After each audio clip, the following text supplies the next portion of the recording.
I'm Tom Baker, this is Chasing Cars, and this is the new and improved Audi A5 Sportback.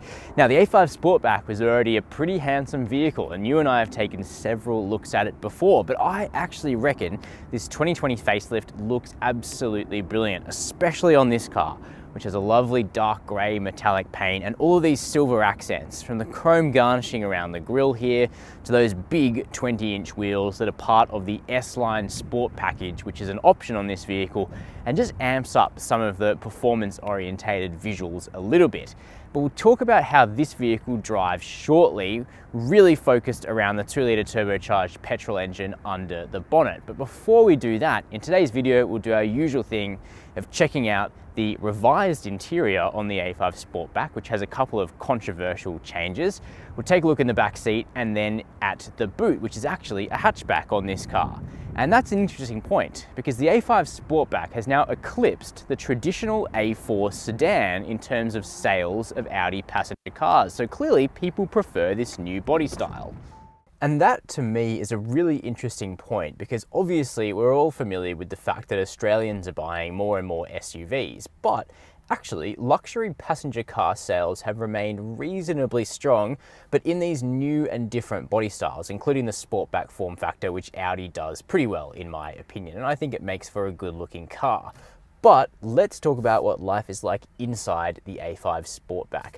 So we have a dashboard that is very, very consistent across the new and refreshed A4 and A5 range. So that doesn't really change whether you buy an A5 Sportback or a two-door A5 or an A4 sedan, wagon or all-road. It's all pretty similar, but that's okay because it is good if what you like is touchscreens. Because in a big change, Audi have ditched the rotary MMI controller that this vehicle had in previous model years in favor of a bigger, crisper, faster touchscreen. Now, it's not the same screen as before. It's a new, thinner panel screen that sits a little bit more proud up here, but the hardware behind it is way more robust and processing power is massively improved over the old screen, and that's important because if it's going to be a touchscreen, you need it to respond really quickly to your inputs, and it does.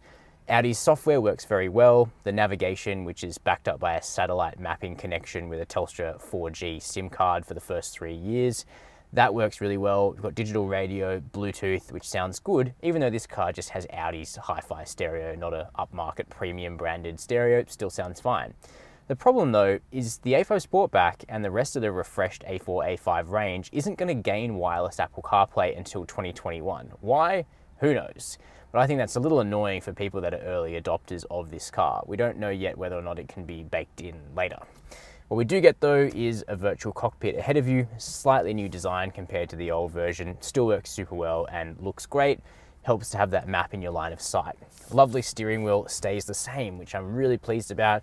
The A5 Sportback doesn't get Audi's new wheel. It has this delightful small wheel, this gorgeous little airbag hub here that keeps the whole thing looking super, super clean, and a perforated surface around both sides. It feels great in the hand.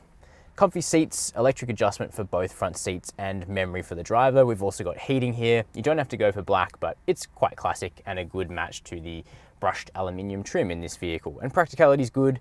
Where that rotary controller once was, we now have a little cubby, 2 cup holders here, an adjustable armrest with wireless smartphone charging, and okay sized door bins. So up front, it's actually a pretty lovely place to spend time. Let's check out that back seat.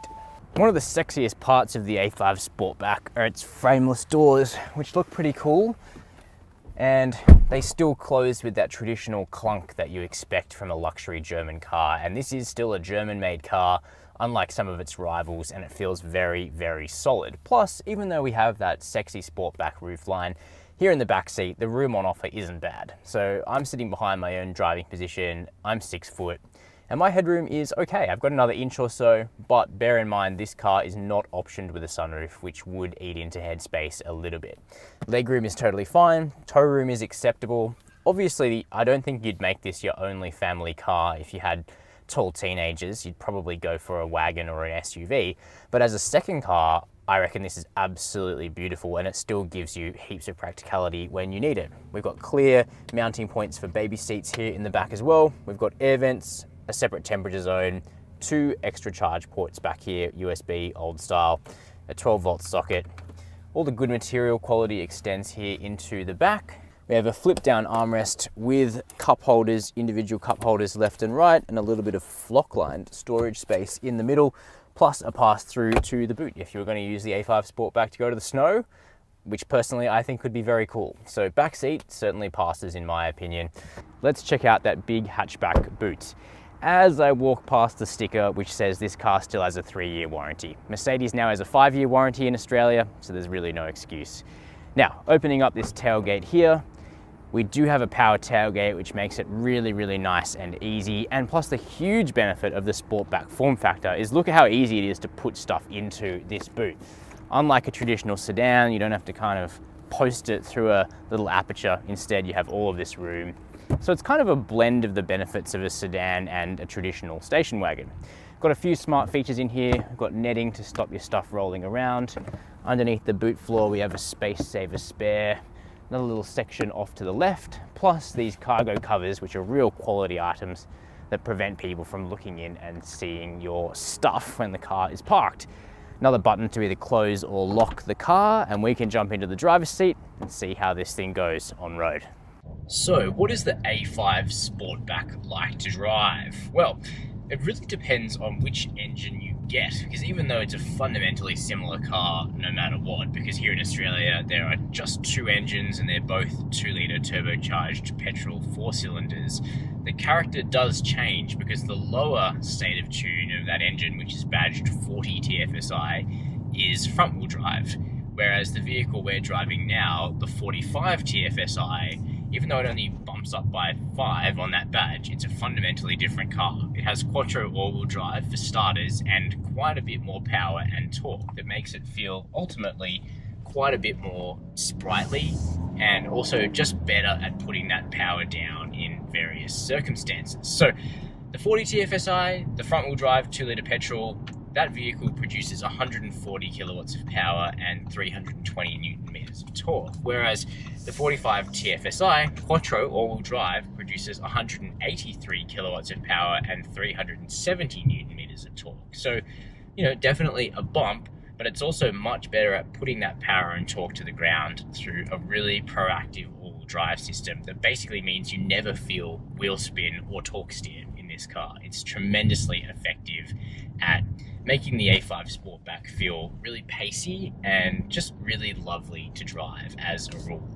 As 4-cylinders go, this one is super smooth, pretty responsive, and now backed up by a 48-volt mild hybrid system that actually helps to fill a little torque gap at the very bottom of the rev range, but also harvests some regenerative braking to give you a really smooth start-stop. So this vehicle starts-stop at about 22 kilometers per hour as you're decelerating towards a traffic light, which makes it feel a lot more imperceptible than kind of clunking to a stop at 0. So I think that's an improvement. You also get an incremental fuel economy improvement from the mild hybrid, and I was able to get about 8 litres per 100 Ks out of the A5 Sportback without trying too hard, even with this up-spec Quattro setup. So engine-wise, I think it's good. What's missing is a diesel. You can no longer get a diesel with the A5 Sportback in Australia, and you haven't been able to for some time. You can get more powerful engines though. There's a 3-litre V6 turbo petrol in the S5 Sportback, and then a really bonkers 2.9-litre twin turbo V6 in the RS5 Sportback, and that's a really terrific engine and a great Grand Tourer, but way more expensive than this car. Handling wise, the A5 Sportback really acquits itself well. It's a really balanced but supple vehicle that I think really hits that great Audi blend of feeling comfy enough but also being able to turn it on a great road. And that's really the feeling that you get in the A5 Sportback, and that starts with really lovely creamy steering. It's a pretty fast ratio, so the inputs that you put in through the wheel feel like quite a lot at the other end at the front tyres. We've also got good Continental rubber on this car, which means that your chemical grip levels are really good. And then as you accelerate out of the corner, it's just able to feed in that torque in a really nice way. And if it's slippery out and you're being quite assertive with the throttle, then you get a really good neutral feel rather than understeer and a sort of sense of pull from the front wheels like you get on a front wheel drive car. You just get a very neutral, balanced application of torque. You can coax it into power oversteer if you're very, very deft in the right conditions, but most of all, it just feels safe and secure, which I think is what most people are looking for in a vehicle like an Audi A5 Sportback. Now the ride, it is pretty good, but this car has that S-Line Sport package with big 20-inch wheels, and then this car also has optional adaptive dampers, which run to about $2,300, and you have to get those if you go for the 20-inch wheels. Like, you don't have to, but you really should, because that brings the ride back to a reasonable state. But actually what I would do is just stick with the standard 19-inch wheels that don't really need adaptive dampers, because the ride is perfectly fine. Other aspects of refinement in the A5 Sportback are good. There's not much by way of engine noise, which is fine. It's pretty quiet. Road noise and wind noise are pretty low. If you go for the 20s, it is a little bit noisier in the cabin in terms of road noise, but still not terrible. And in terms of safety, it's good. So we have a pretty full suite of safety systems on the A5 Sportback 45 TFSI, including adaptive cruise control, lane keep assist, blind spot monitoring, rear cross traffic alert, a 360-degree camera that makes parking easier. So both in terms of this car's secure dynamics and its adaptive safety technology, you do feel pretty secure proceeding down the road. So those are our detailed thoughts on the new 2020 Audi A5 Sportback with this facelift.